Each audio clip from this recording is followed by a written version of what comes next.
I, 28, female, have been married to my husband, 29, male, for 4 years.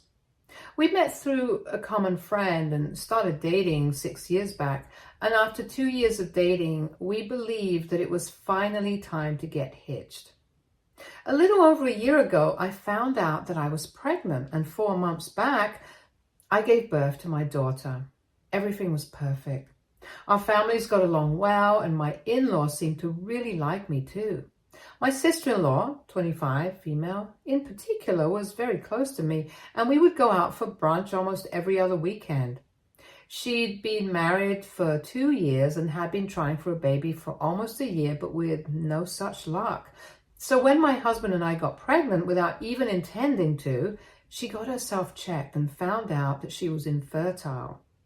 We felt terrible for her and tried to be low-key about the baby and the pregnancy whenever we were around her. But it was she who would take an interest in it. She told me that she was happy for me and her brother, so we didn't need to downplay our excitement around her, as that would only make her feel guilty. Her husband was very supportive of her throughout, and so were we, because she'd always been a sweet person. And it sucked that she wouldn't get to experience pregnancy, especially when she'd been trying for so long. We tried our very best to be nice to her because she was suffering, and she seemed to be okay with us as well. I've been staying at home with our daughter since I'm on maternity leave, but my husband's company unfortunately does not offer paternity leave, so he still has to go out for work. It's difficult to do everything by myself, so I've been looking into nannies because I thought it'd be a good idea to start phasing my daughter into it for when I eventually have to go back to work. In the meantime, since I haven't found a nanny yet, I sometimes used to ask for help from either my mother-in-law or my mother. If my mother wasn't available, then my mother-in-law, and vice versa. I've always had a good relationship with my mother-in-law and didn't think that inviting her to my house to watch her granddaughter for some time was nothing out of the ordinary. And my husband was okay with it too. But that was until 3 days ago, when my mother-in-law did something literally psychotic. Last week, my husband left for a business trip that he returned from only yesterday. On this particular day, I was in the shower and I left her with the baby in the living room. But when I was done showering and came out to check on my daughter, I realized that the house was empty and my mother-in-law was nowhere to be seen. Neither was my daughter. So in a state of panic, I called her up to ask if they'd gone out for a walk, but she declined my call and instead sent me a text saying that she decided to take my baby away so that the more deserving woman could have a baby instead, referring to my sister-in-law.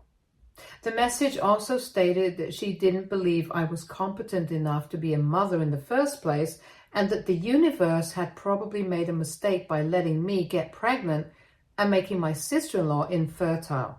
But she was going to correct that mistake now herself. She said that I was no good of a mother. So she was giving away my daughter to her daughter because apparently she deserved a baby more than I did. I was livid that she'd done such a thing and instantly called the police to report what had just happened. I still remember literally shivering even though it was summer because I was terrified of what would become of my daughter, and I kept kicking myself for letting my mother-in-law watch her. I told the cops to get to my sister-in-law's house directly because that's where I suspected my daughter would be, and even drove myself there, but we didn't find either of them. Then we decided to go to my mother-in-law's house, where I found my father-in-law looking absolutely lost when he saw the police car behind me. I tried to explain the situation to him as quickly as I could and asked him if he knew anything that could help us locate them. Luckily, my father-in-law came to the rescue and told me that he had overheard his wife speaking to his daughter on the phone about a hotel nearby, but she had refused to elaborate when he'd asked her about it. He hadn't thought much of it at the time, but when we asked him, he recollected the name of the hotel and even led us there. And we found my mother-in-law and sister-in-law hiding out there with my baby. They were screaming and cursing at me, even as they were being placed under arrest, and it was insane to think that I'd ever let these women into my life and my home. I don't know what their plan was, probably to hide out in the hotel for a few days and then leave. I don't care anymore either. All that matters to me is that I have my daughter back. I was really glad that my father-in-law chose to help me despite being well aware of the repercussions. He knew that his wife and daughter would definitely be facing time for what they did because it was literally kidnapping, but he chose to help me and lead me to the hotel. He could have withheld that information if he wanted to save his wife and daughter, but he didn't, and I'm so incredibly thankful for it. I called my husband up immediately after I got my daughter back, drove home, and told him what had happened. I didn't spare any details, and after I was done, he was silent for a while and then told me that he'd talk to me once he came back home and would take the next available flight. But due to a storm, he wasn't able to come back until yesterday. I did think his reaction was really weird, but didn't say much since it was, after all, his mother and sister who had done something so horrible. And of course, he needed time to process things. But yesterday, he came back home and he was really quiet the entire time. Finally, not being able to take it anymore, I ended up asking him if he had anything to say at all about what happened. I just couldn't tolerate the silence any longer. And I guess I shouldn't have asked at all because he told me that the first thing he did after his flight landed here was that he went to the prison that his mother and sister were being held in, awaiting trial. He told me that he was devastated after he'd spoken to his mother and couldn't even bring himself to believe that something of that sort had happened. His mother had been sobbing while explaining to him that whatever she and her daughter had done was out of grief and they regretted it. She was practically begging him to help her out of this place because she'd realized her mistake and was ready to do whatever it took to make things right. He told me that he was shattered and broke down right in front of me because he'd never expected his mother or sister to do something so awful, and he was finding it difficult to come to terms with all of this. And now, here's where I might have been the a-hole. Instead of comforting him, I lost my cool and snapped at him because I was furious that instead of coming back home to his family, the first thing after he'd landed, he decided to go visit the kidnappers and criminals instead. I told him that his mother had just been crying crocodile tears for his sympathy and he'd fallen for her act, just like she'd wanted him to, and was even feeling bad for her. I told him that if he wanted to sympathize with his mother and sister, then he was welcome to do that. But he shouldn't tell me about it and expect me to feel sorry for him when it was actually me who had gone through the most traumatic experience of my life when he was not there. But instead of checking on me, asking how I was doing, he'd visited his mother to check on her instead, and now was crying about what they were going through instead of showing concern for his wife and daughter. I must have yelled at him for about half an hour, and he just kept looking at me without a word, waiting for me to be done. Once I was done screaming at him, he finally spoke and told me that the reason he didn't come back home straight from the airport was because he already knew that we were fine at home. The reason he visited his mother and sister first was because he himself had been going through a lot while he was stuck in another city when his family was going through something like this, but even I didn't seem to care about how he'd been feeling. He told me that he'd felt helpless since he couldn't come back on time and be there for us, but I didn't ask him about it either, and even right now, when he was trying to share his feelings with me, I was screaming at him and invalidating them.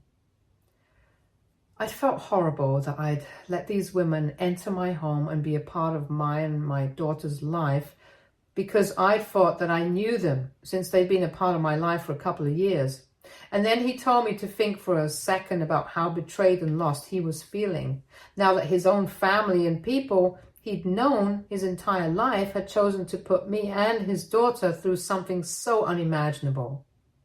He did apologize for not visiting us first and being insensitive, But he also wanted me to apologize for whatever I said and making him feel worse about everything. I was really angry, so I told him that I wasn't sorry for anything that I said and doubled down on it. I told him that his mother had manipulated him into thinking that she was actually sorry for what she did with her fake tears, and he was falling for it too.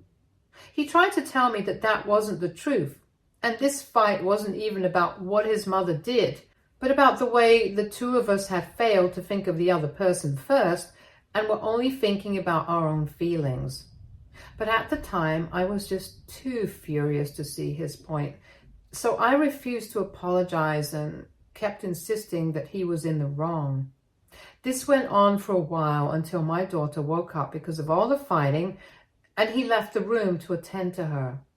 He didn't come back out to the living room where we'd been, and I guessed that he must have lied down in the bedroom instead after he'd put our daughter to sleep. So I chose to sleep on the couch out of spite, and around midnight, an hour after our big fight, he came by to ask me not to sleep on the couch and come sleep on the bed because I had some trouble with my back, but I told him that I was fine sleeping here. Again, out of spite. He even offered to let me switch places, but I refused, and eventually he gave up.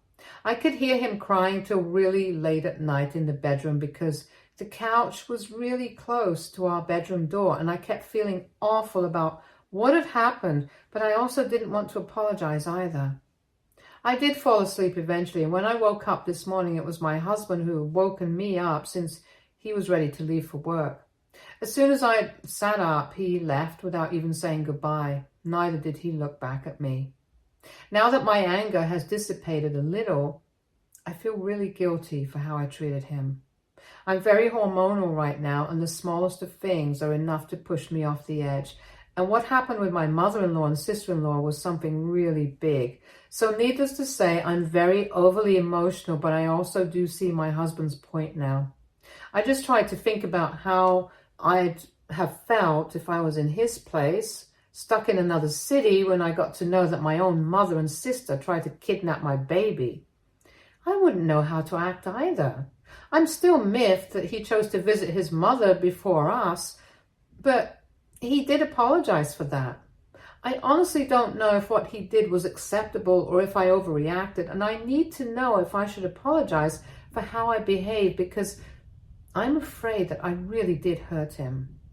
So AITA for yelling at my husband for going to visit his mother and sister in prison before coming back home to his own family. Update 1. So I decided to apologize for reacting the way I did. Like most people believed here, both of us were wrong. His decision to visit his mother and sister first was wrong. But my decision to yell at him and invalidate his feelings was pretty messed up as well. Both of us were being selfish, like my husband had said, and owed each other a huge apology. Once I went through the comments on my original post, I had some clarity on the situation because of everyone's fresh perspective on the situation, and yes, it's true. I did take things a tad bit too far with the yelling. We didn't say anything to each other for the whole day yesterday, and we didn't speak this morning either. But towards noon, I decided that I wanted to make things right. And spent the afternoon buying party supplies to apologize to my husband for whatever happened. It was also a nice little outing for me and my daughter, so it was a win-win situation altogether.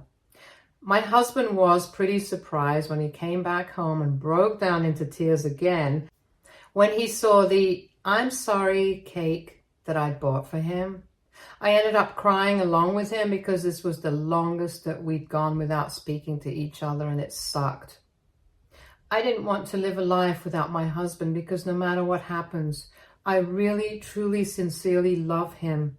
And I definitely wasn't about to let a misunderstanding regarding my mother-in-law get in the way of our otherwise happy marriage.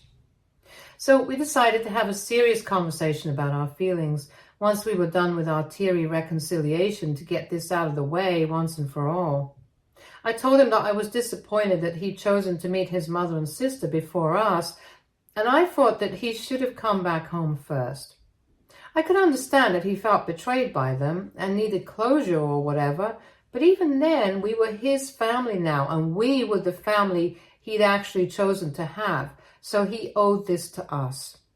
He agreed with me and apologized for what he'd done and explained that he hadn't been thinking straight ever since I told him the news about what they tried to do. And those 2 days that he'd spent stuck in the hotel because of the storm had left him feeling even more confused, which had led to him making a really stupid decision, and he did regret it.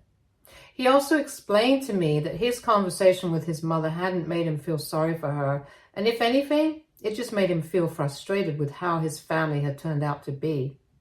He'd been very upset that I'd accused him of letting his mother manipulate him with her tears, because for him, nothing came above the safety and well-being of his family, and he'd never compromise on that, not even for his own mother's sake. And he felt disappointed that I'd started yelling at him when he was at his lowest instead of trying to understand where he was coming from, and then made matters worse by refusing to acknowledge my behavior. So I apologized for what I'd done as well, and as of now, there's peace in our household since we're both back on good terms.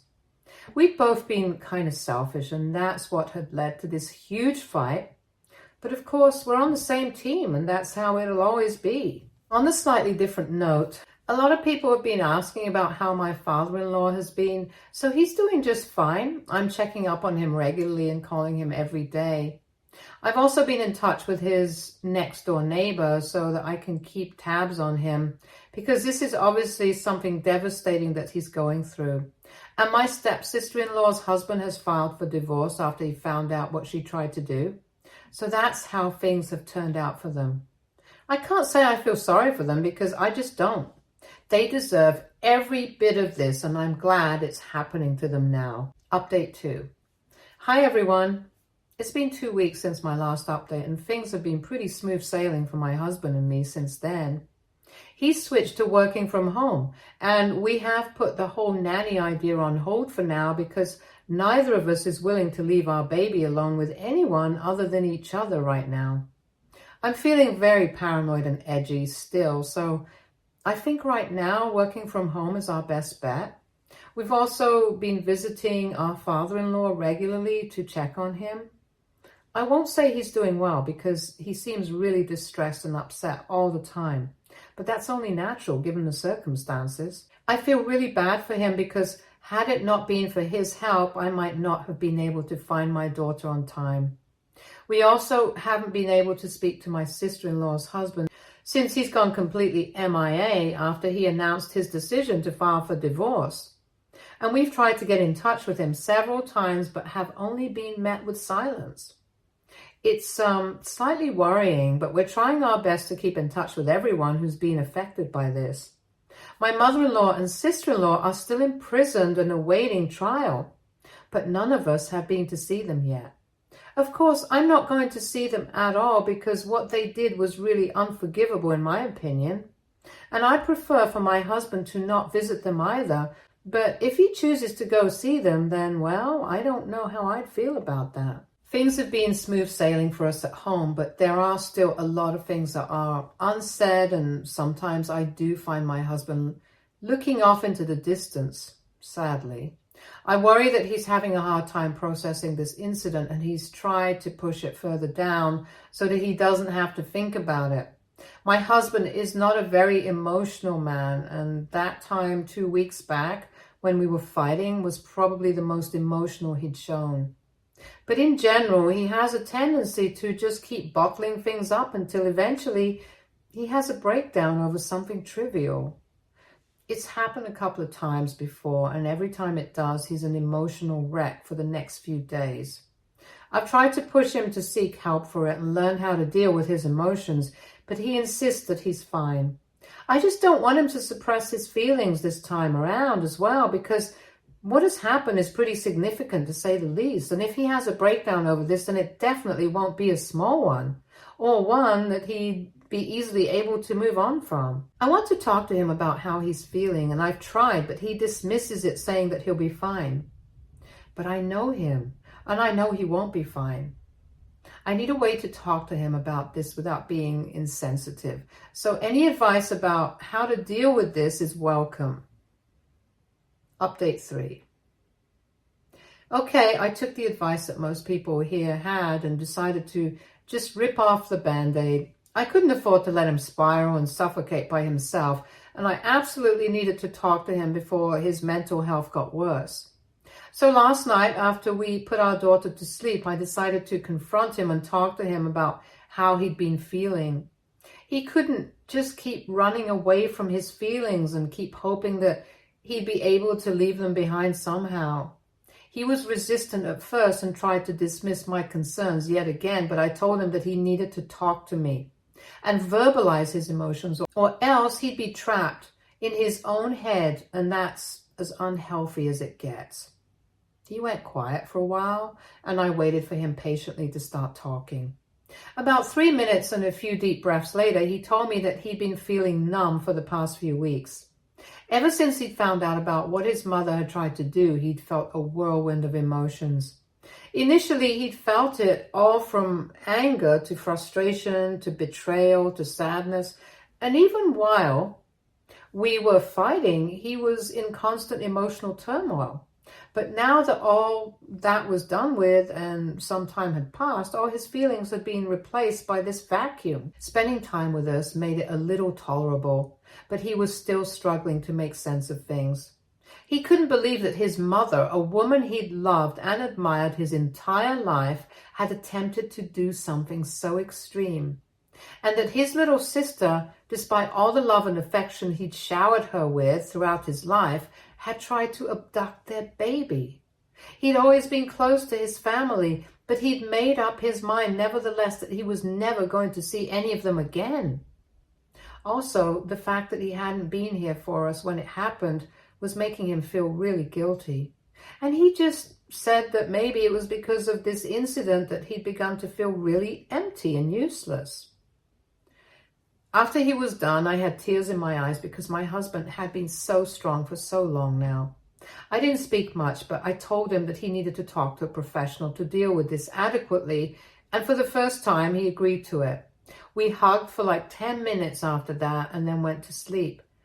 We've started looking for mental health professionals near us already, and I'm also planning to speak to my father-in-law soon enough regarding this because I truly want the best for both of these wonderful men. I just really hope things get better for us in the future. Stay tuned for more stories from Argo Relationships.